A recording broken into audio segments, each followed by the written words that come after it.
Bom, o texto de hoje do nosso projeto, o Evangelho por Emmanuel, é um texto do livro Vinha de Luz, capítulo 156, O Vaso.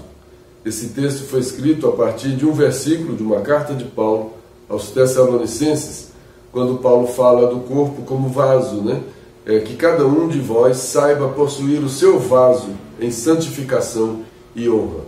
Paulo estava aconselhando aos Tessalonicenses, não a todos, mas a cada um. É diferente, não foi uma ação coletiva, foi uma ação individual. Que cada um saiba possuir o seu corpo. Como cada um saiba possuir o seu corpo? A gente quer possuir outros corpos de outras pessoas, mandar, desmandar, ter posse, propriedade, mas ele está falando possuir o nosso, mas possuir o nosso como assim?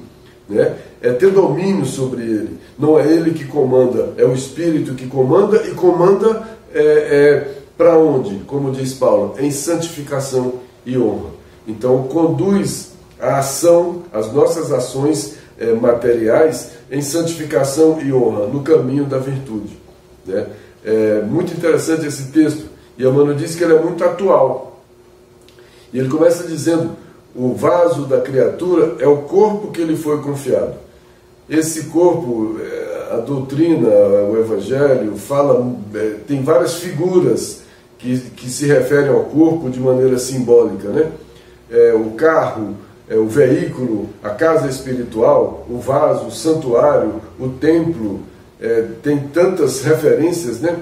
A roupa, a sandália que a gente usa e joga fora, a roupa que a gente usa e descarta também, as cartas do Cristo que a gente vai construindo, escrevendo a cada passo. Então tem vários simbolismos em relação a esse corpo. E aqui encaixa todos eles, porque todos eles estão fazendo referência a esse corpo, a essa matéria, que é um instrumento que foi concedido, que é o que o Paulo está dizendo aqui. Possuir o seu vaso. Possuir é a posse. Então eu tenho a posse desse corpo que me foi confiado. Ele não é propriamente meu, ele veio do pó e vai voltar para o pó. Ele me foi confiado por algum tempo. Ele me foi confiado por algum tempo para que eu utilize esse algum tempo em função de alguma coisa. Não foi a passeio, não foi em função das minhas imperfeições, dos meus caprichos, da minha vaidade, do meu orgulho, não. Foi em função de uma santificação. Essa santificação é um crescimento espiritual, é evolução moral, né? Santificação e honra, né? E esse veículo é o nosso veículo físico, e o motorista é o Espírito. E qual é o caminho? O caminho teve alguém, Jesus, que veio falar desse caminho, e que não é um caminho fácil, não é um caminho, é cheio de tribulações, como ele mesmo disse, mas a gente quer um caminho cheio de prazeres, a gente quer um caminho cheio de coisas imediatas, porque a gente tem a visão imediata da agora, e o corpo ele é no presente, mas ele é um instrumento para a construção espiritual, que é o Espírito eterno. Então a construção é de algo eterno, de algo imortal. O corpo que morre é um instrumento de construção do imortal. E a gente, às vezes, esquece da construção do imortal e usa o corpo como se fosse tudo. Ele é importantíssimo, porque é ele que possibilita a manifestação do Espírito. A gente constrói, a gente faz as coisas aqui por meio do corpo, que é as nossas mãos, nossos pés, nossos braços, nosso trabalho, nossa fala, nosso ouvir, nosso viver. É a forma que a gente tem de manifestar o Espírito através desse corpo. E Emmanuel fala que o homem comum, na sua falsa visão, a falsa visão do caminho evolutivo. Por que a falsa visão do caminho evolutivo? Porque não tem a visão do caminho ensinado por Jesus, que é o caminho da imortalidade, do Espírito. Porque tem a visão falsa do imediatismo, do prazer, né? Daquela coisa incontida, do presente imediato, dos meus desejos imperfeitos. O homem comum, com essa visão distorcida do caminho evolutivo, ele satura esse corpo de enfermidade, de lama, de sombra. Compromete ainda mais, utiliza esse corpo para comprometer ainda mais. existências numerosas esbarram no túmulo, chegam ao fim do corpo, né, à maneira de veículos preciosos atropelados ou esmagados pela imprevidência. Esse nosso veículo, esse nosso vaso chega quebrado, chega todo rachado, trincado pela nossa imprevidência. O nosso templo chega todo em ruínas, o nosso vaso, o nosso santuário, né, essas figuras simbólicas do nosso corpo chegam destruídas pela nossa imprevidência, pela nossa gula, pelos nossos excessos, pelos nossos... né? Aí eu peguei um texto do livro Pão Nosso, capítulo 72, pensaste nisso? Porque Emmanuel traz esse assunto que a gente está comentando aqui. Emmanuel diz nesse texto, a voz hoje não está boa, a garganta não está boa, mas a gente vai tentar levar assim mesmo, com tosse, mas vai dar para ir. O corpo humano, nesse texto pensaste nisso, o corpo humano é um conjunto de células aglutinadas, ou de fluidos terrestres, que é esse conjunto de células aglutinadas ou de fluidos terrestres, que se reúnem e se condensam sob leis planetárias. Tem uma razão da fusão, de tornar esses fluidos e essas células a matéria, o corpo, né, obedece às leis, mas isso para oferecer ao espírito a santa oportunidade de quê? De aprender, de valorizar, de reformar e de engrandecer. O que seria aprender, valorizar, reformar e engrandecer? O que Paulo estava sugerindo lá, possuir o seu corpo em santificação e honra. Aproveite esse tempo, aproveite esse corpo, aproveite essa oportunidade e aprenda e valoriza e reforma. Reforma porque a gente não é perfeito, tem que ser reforma permanente, né? E engrandecer. Jesus falou, vim para que tenham vida, e vida em abundância. Engrandecer é trazer essa vida espiritual em abundância. Aí Emmanuel pergunta, já pensaste que és um espírito imortal, dispondo na Terra por algum tempo de valiosas potências que se formam o corpo, né? Concedidas por Deus a tuas exigências de trabalho? Os nossos corpos não são iguais, porque cada um tem um trabalho que lhe compete, tem um trabalho que é necessário, né? Então, essas potências concedidas às tuas exigências de trabalho. Eu tenho o corpo que eu necessito para fazer o trabalho que eu preciso fazer. Não o trabalho material somente, especialmente o trabalho espiritual, porque muito trabalho material engrandece o espírito. Então a gente não pode ficar separando demais esses trabalhos, mas buscar primeiro o reino de Deus e sua justiça é buscar essa função espiritual, esse crescimento espiritual. E Emmanuel faz a pergunta, o que você faz, o que a gente faz, o que fazes de teus pés, de tuas mãos, de teus olhos, de teu cérebro? Medita nessas interrogações e santifica teu corpo, nele encontrando o templo divino. Olha o templo divino, nele encontrando o vaso, o templo, o santuário, né? Planta nessa cova a semente da virtude, né? Essa casa espiritual, cuida dessa casa espiritual, que ela tenha luz, que ela resplandeça de luz, que não seja aquela casa escura, abandonada. E Emmanuel, voltando para o texto, ele diz, não faltam recursos da bondade divina para que o patrimônio se mantenha íntegro.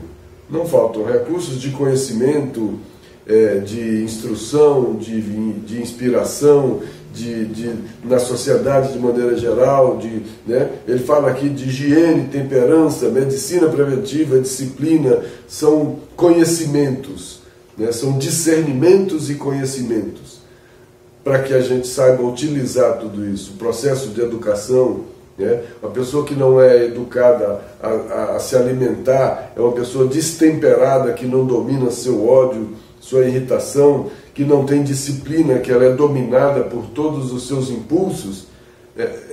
Essa pessoa vai complicar esse corpo, né? E essas possibilidades são recursos da bondade divina para usar de maneira mais apropriada esse corpo. E o livro Fonte Viva, capítulo 179, tem um texto também nesse lugar. Reparemos nossas mãos.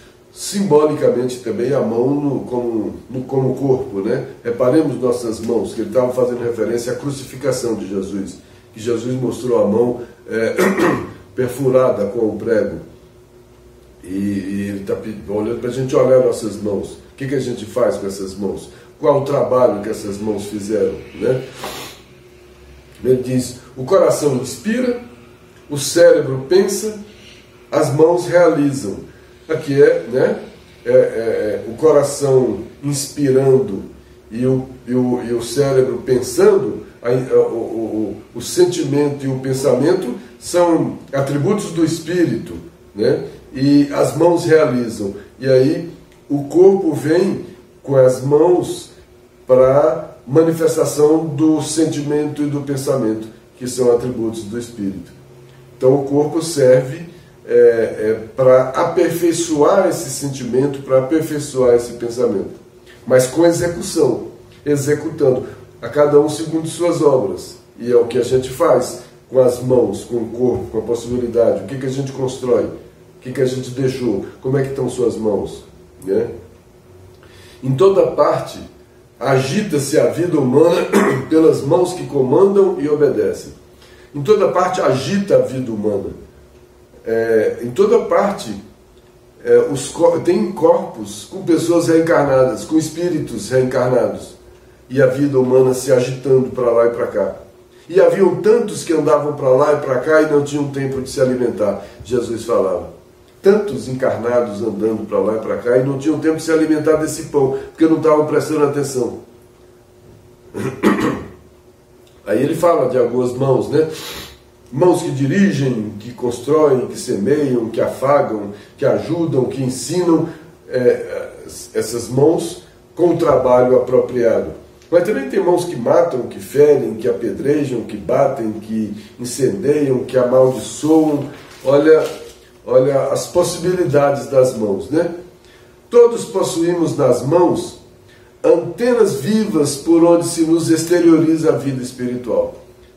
As mãos, simbolicamente, como antenas vivas que captam as mãos, que captam o sentimento e o pensamento e executam.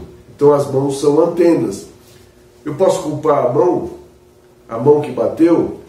Ela bateu porque ela captou um sentimento, pelo pensamento, a mão só executou. Então essas mãos que matam, que ferem, que apedrejam, que batem, são as mãos, são essas antenas que captam essas ondas do espírito, que são essas mãos, essas antenas vivas que captam esse sentimento ruim e esse pensamento prejudicado pelo sentimento ruim, viciado pelo sentimento ruim. Aí vem Jesus e traz um evangelho de amor para mudar o homem no que ele tem de mais profundo, que é esse sentimento e novos pensamentos e a transformação humana para novas obras. Voltando para o texto de hoje, são os próprios filhos que menoscabam os valores da sabedoria infinita. Pelo livre-arbítrio, né? Somos nós que tomamos as nossas decisões, né? Somos nós que usamos mal os nossos corpos, porque nós pensamos mal e sentimos mal porque nós somos isso, né? E esses corpos refletem, e a gente enche esses corpos de bebidas tóxicas, de prazeres delituosos, de gula carniceira, como ele fala. Olha que tudo isso aqui compromete esses corpos, mostram um espírito imperfeito, a imperfeição do espírito. Aí eu peguei um outro texto do livro Vinha de Luz, que faz uma outra referência também ao corpo, como casa. Esse texto está no livro Vinha de Luz, capítulo 133, casa espiritual. Olha o que Emmanuel fala. Cada homem é como uma casa espiritual. Olha, a gente é vaso, a gente é templo, a gente é santuário, a gente é uma cova, a gente é uma sandália, uma roupa, uma casa, um veículo, né? E aqui nessa figura de agora, o Emmanuel está dizendo que cada homem é como se fosse uma casa espiritual, mas que deve estar, por deliberação e esforço do morador, em constante modificação para melhor. Olha que frase. Nós somos como se fosse uma casa espiritual, mas que devemos, então é dever de cada um. De que maneira? Por deliberação e esforço. O que é deliberação? Exercício do livre-arbítrio, deliberar, decidir, vontade. Então, por vontade, por decisão e por trabalho, que é esforço. Então, cada um tem um dever, através da decisão, da vontade, do exercício do livre-arbítrio e do trabalho, do morador. O morador é quem é? O espírito.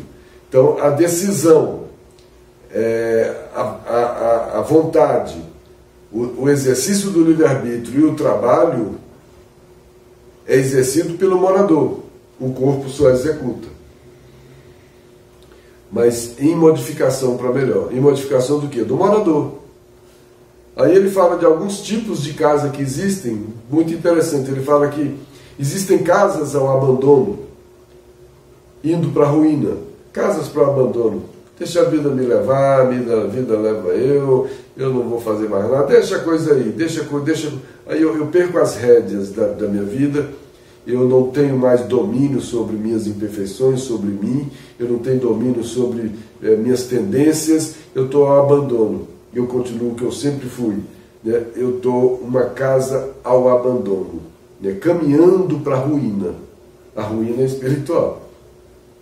Outras sufocadas pela era, aquelas casas abandonadas que as plantas começam a tomar conta e começam a encher o telhado, as paredes, tomam conta de tudo, porque não tem o proprietário não cuida, não poda, não organiza, não limpa, né? Olha só, nós somos também essa casa sufocada pela era, que sufoca, asfixia, né?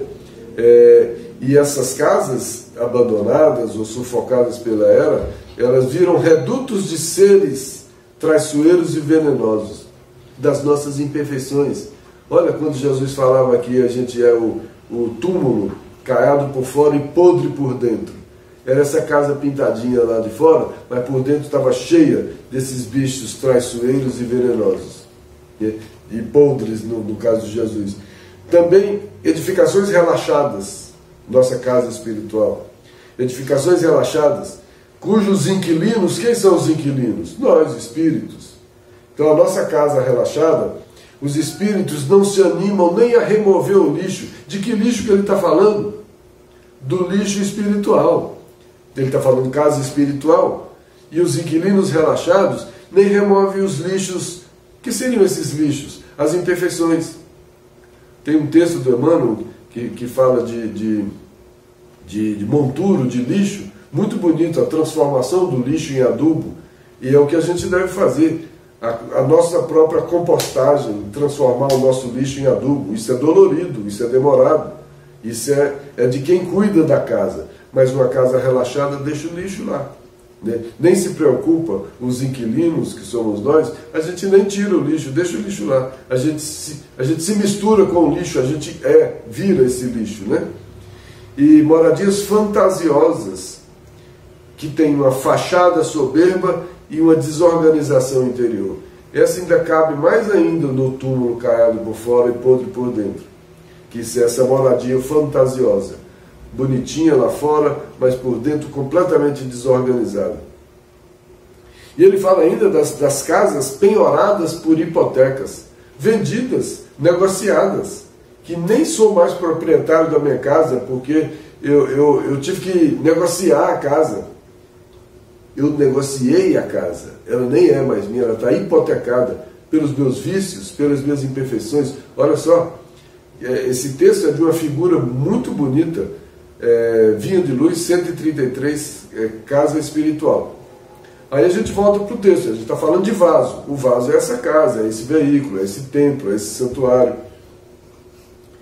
Em obedecer aos impositivos de equilíbrio na lei divina reside a magnífica prova para todos os filhos da inteligência e da razão. Então a maior prova que a gente pode dar de inteligência e de razão, o que é? Dentro da lei divina encontrar o equilíbrio, que a lei divina é uma lei de equilíbrio. Mas nós não somos equilibrados. O próprio Emmanuel disse em outro texto que nós somos, na dor, nós somos medrosos, covardes. E no prazer, nós somos incontidos. Então, tanto na dor quanto no prazer, nós não somos equilibrados, nós somos desequilibrados. Porque na dor a gente foge. A gente foge porque a gente é covarde. E no prazer a gente não sai, a gente acha que não tem fim. Aquela festa que não tem fim. A gente quer fazer da vida uma festa que não tem fim. Uma vida de prazeres. Uma vida de prazeres. Que casa vai ser essa nossa? Uma casa complicada, né? E a magnífica prova, a maior prova que a gente pode dar, a prova é ser provado de que a gente está aproveitando a reencarnação, como diz Paulo de Tarso, em santificação e honra, que a gente está sabendo possuir o nosso vaso, que cada um saiba possuir o seu vaso em santificação e honra. Então, compreender dentro da lei divina o impositivo de equilíbrio. Então o equilíbrio não é só uma sugestão, é um impositivo que ele se impõe. Está lá, não tem como. É da lei o equilíbrio, a harmonia. Está na lei. Olha o universo, o grande exemplo macro de equilíbrio, de harmonia. Mas raros saem dessa prova integralmente vitoriosos. Raros. Porque é uma prova difícil. Essa prova de encontrar esse equilíbrio da lei divina. A maioria espera milagres para exonerar-se dos compromissos assumidos. Não vai ser por milagre que eu vou corrigir as minhas imperfeições. A correção das minhas imperfeições é um trabalho que me cabe. Possuindo o vaso em santificação e honra, eu vou conseguir me exonerar dos compromissos que eu tenho, dos compromissos espirituais que eu tenho. Não vai ser por milagre. A maioria espera a exonerar-se desses compromissos assumidos por quê? Pelo exercício errado do livre-arbítrio. A gente assume esses compromissos, né? Aí a gente não considera os problemas de resgate e de reajustamento que compete a cada um.